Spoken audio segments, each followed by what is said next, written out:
In today's video, I'm going to be talking all about overgiving and how you can notice when you are giving more than you are receiving. It's important to be aware that you can at any point choose differently, and I just wanted to give you a little bit of a trick to notice where you're overgiving and start to allow yourself that work-life balance. Are you experiencing imposter syndrome? Do you find yourself trying to prove that you are a good enough teacher and maybe give more than is necessary? I get it. I used to do it all the time, and I sometimes catch myself doing it now. But I wanted to gift you a little trick today to start to show yourself that you don't have to give all that amount all the time. It's really important in order to be able to deliver and stay in teaching for a long time.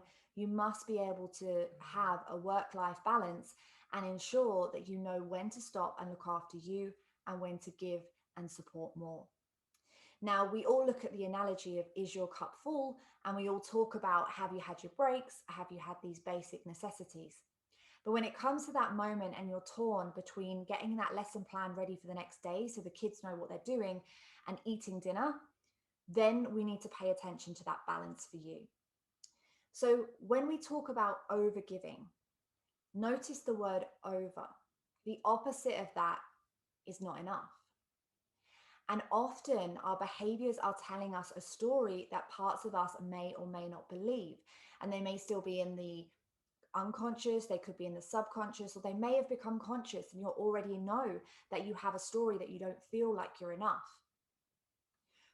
Whatever that may be, the important thing is to remember that each one of us can start to change these behaviors and habits.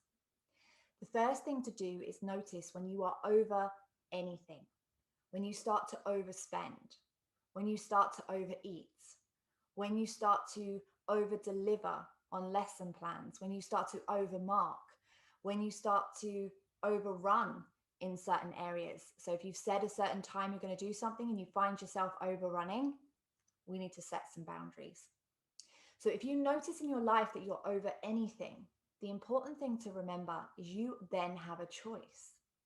Now, when we're doing this, part of us is hearing this story. I'm not enough. I need to give more. When in essence, what we need to learn is to receive more. Because as long as we feel like we're not enough, we're going to overgive, exhaust ourselves, and end up in that self-sabotaging cycle of burnout. So how do we choose differently? Well, what we need to remember is awareness is the first step, to take a breath and get awareness. So if you find that you are doing some marking and you are writing paragraphs and paragraphs, then you get to say, am I over delivering? Does this particular student need this much information? Or could I half the time I spend on it and shorten it and still deliver my message? We can also look as well at saying, okay, I've started to overspend. Maybe we've just gone on a shopping spree or something else has happened. We're overdoing something in a different way. Maybe we started overeating. Maybe we started over drinking and that wine keeps coming out. Maybe we've started over exercising.